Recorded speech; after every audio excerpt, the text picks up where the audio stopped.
Good afternoon, friends. In our previous lecture, we had studied the bending stress of beam, the various kind of bending of stress, right? Where the pure bending stress and pure shear stress. We also derived the equation of Euler-Bernoulli's bending, right? Means the Euler-Bernoulli bending equation also we had derived. So today we are going to study about the section modulus. What is the section modulus? How it will be derived and how it will be solved. After that, we are going to solve some examples which is based on the beam strength and bending stress which is produced in the beam. So section modulus. What is the section modulus? Section modulus is the ratio of moment of inertia of section about the neutral axis to the distance of outermost layer from the neutral axis. Means suppose एक beam है आपके पास या तो कोई एक section है, ठीक है। ऐसा ज़रूरी नहीं है बाद में कि ये जो सेक्शन है वो सर्कुलर सेक्शन या रेक्टेंगल सेक्शन या स्क्वायर सेक्शन हो, कोई भी शेप में हो सकता है, ठीक है। मतलब कि सपोज बीम है तो बीम ऑलवेज आपका जो रेक्टेंगल सेक्शन है वो नहीं होगा, वो सर्कुलर सेक्शन भी हो सकता है, सेमी सर्कुलर सेक्शन भी हो सकता है, स्फीयर भी हो सकता है, ठीक है। तो हर एक के लिए सेक्शन मॉड्यूलस अलग अलग आएगा। सपोज रेक्टेंगल सेक्शन है, सो द न्यूट्रल एक्सिस आपकी यहाँ पे आ जाएगी,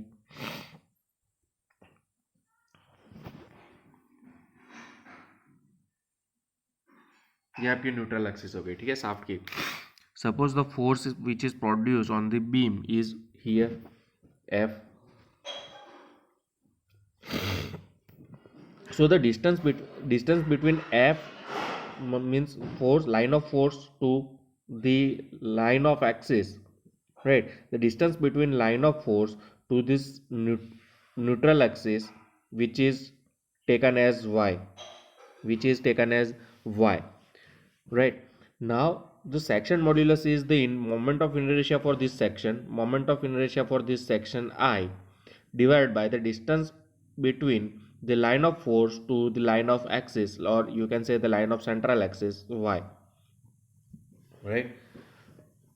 So all know the moment of inertia or the inertia of the section is different or change with the change of section, right? The moment of resistance offered by the section is maximum when Z is maximum. Hence Z represents the strength of the section, right? When the value of Z is increase or the maximum, then what happen? The strength of that section is going to be maximum. How it will be defined? Suppose we are taking a rectangle section, right?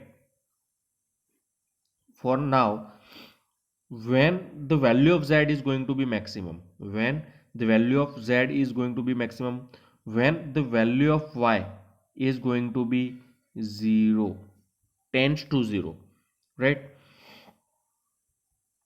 Means Y max tends to 0,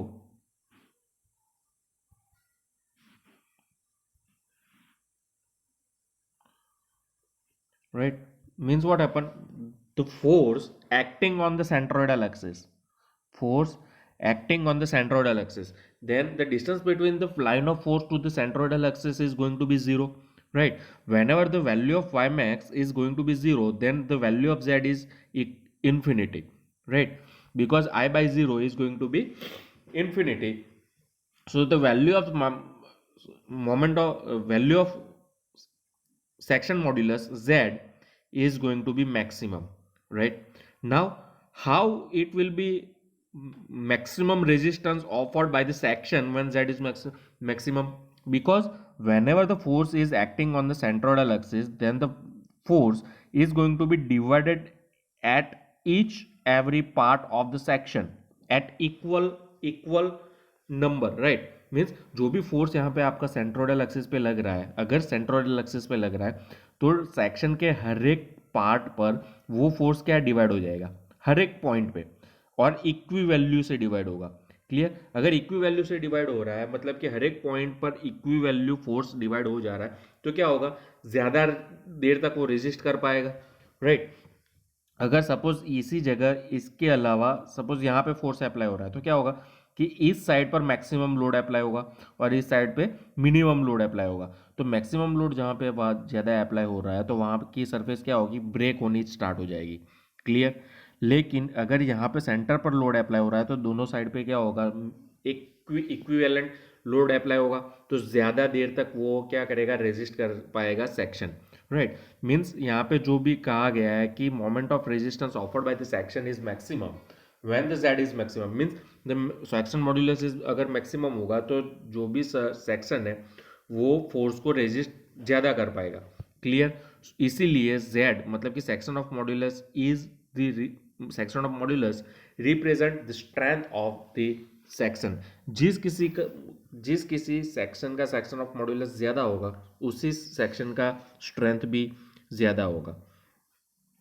now the section of modulus for the rectangular section, right, section modulus for the rectangular section. अब rectangular section ये है, clear. अब यहाँ पे neutral axis कौन सी ली हुई है, ये ली हुई है, याद रखना ये न्यूट्रल एक्सिस है, ठीक है।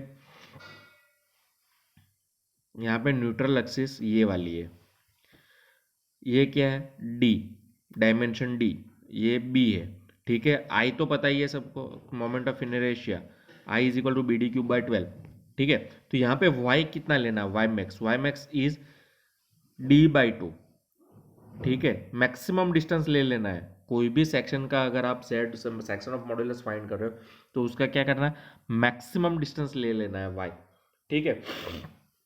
बाद में ऐसा नहीं सोचना है कि इस पॉइंट पर लग रहा है या इस पॉइंट पे लग रहा है कि इस पॉइंट पे लग रहा है। उसका मैक्सिमम डिस्टेंस कितना बन रहा है वाई का, सेंट्रोइडल ये, तो इस सेक्शन के लिए मैक्सिमम डिस्टेंस वाई का बनेगा डी बाई 2। अगर अगर इसके जगह पे ये जो न्यूट्रल एक्सिस है उसकी जगह पे न्यूट्रल एक्सिस मेरी यहाँ पे होती है इस तरीके से, क्लियर। तो क्या आता है, Y is equal to B by 2, Y is equal to क्या आता है, बी बाई 2। लेकिन यहाँ पे न्यूट्रल एक्सिस कौन सी है, हॉरिजॉन्टल सेंट में, ठीक है। तो इसलिए यहाँ पे क्या आएगा, डी बाई 2, ठीक है।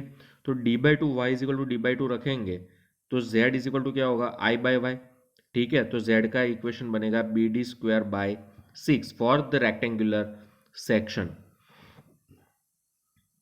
ना रेक्टेंगुलर होलो सेक्शन, अब रेक्टेंगुलर होलो सेक्शन में क्या होगा, ये डी होगा, ठीक है। अंदर इनर सरफेस क्या है, डी, स्मॉल डी, और आउटर सरफेस है कैपिटल डी, क्लियर।